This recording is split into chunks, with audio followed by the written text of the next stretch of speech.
She had gotten a letter from her husband named Andy, who was back in Oakley, Minnesota. He did not move to Washington with her. And she received a letter which she expected was, again, a letter saying he needed money. And she opened it, but he said, Koya, I don't want you in Congress. I want you back here. My dear wife, Koya, I want you to tell the people of the 9th District, Sunday, May 4th, 1958, that you are through with politics, that you want to go home and make a home for your son and husband. As your husband, I compel you to do this. I'm tired of being apart from my family. I'm sick and tired of having you run around with other men all the time and not your husband. I love you, honey. Your husband, Andy Knudsen.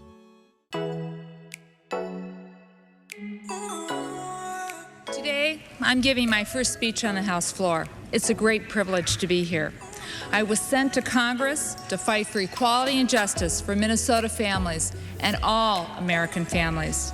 Today, I'm speaking out against... Why did it take 42 years to elect another woman? I guess we'll all have to figure that one out. And it wasn't just Minnesota. Wisconsin, Iowa, North Dakota, South Dakota, none had women in Congress until about 2000. Then it changed for the Midwest. Oh, she would be very happy. There were 17 women in Congress, including Koya. Now there are 127 women in the United States Congress. It's still only 25% of the entire Congress, but it's a tremendous change. I think today you are welcomed, and there are groups that help women especially. So go out there. We need you. You're 51% of the population. That means they're half of the best brains and ability in our country. So you should be out there.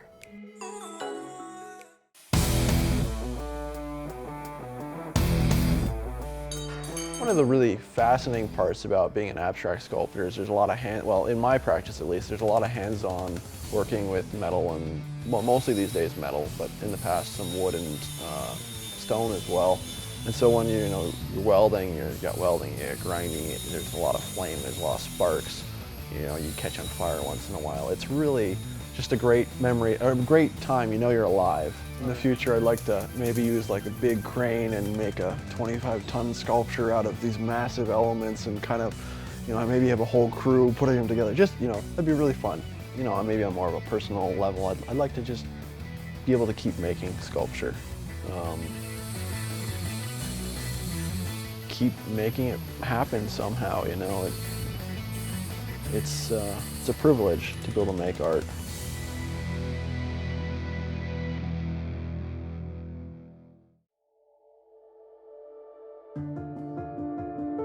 When I moved to Mankato in 1991, I didn't know that I had moved home, literally.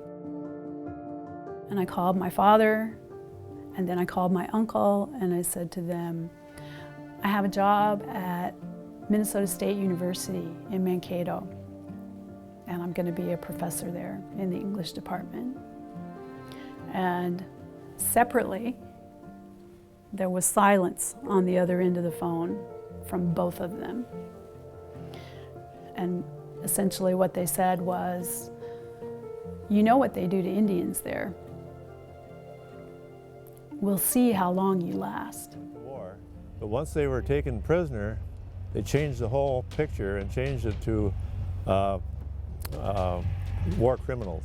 They wanted to hang 303 of the warriors. Then Lincoln said, well, we'll hang 39 of the worst ones that were considered rapists and that type of thing. Well, they couldn't find any rapists, but they found other people who were found in battle, and so they came up with 39, and then the 39th had his sentence commuted, so there were 38 in the final result.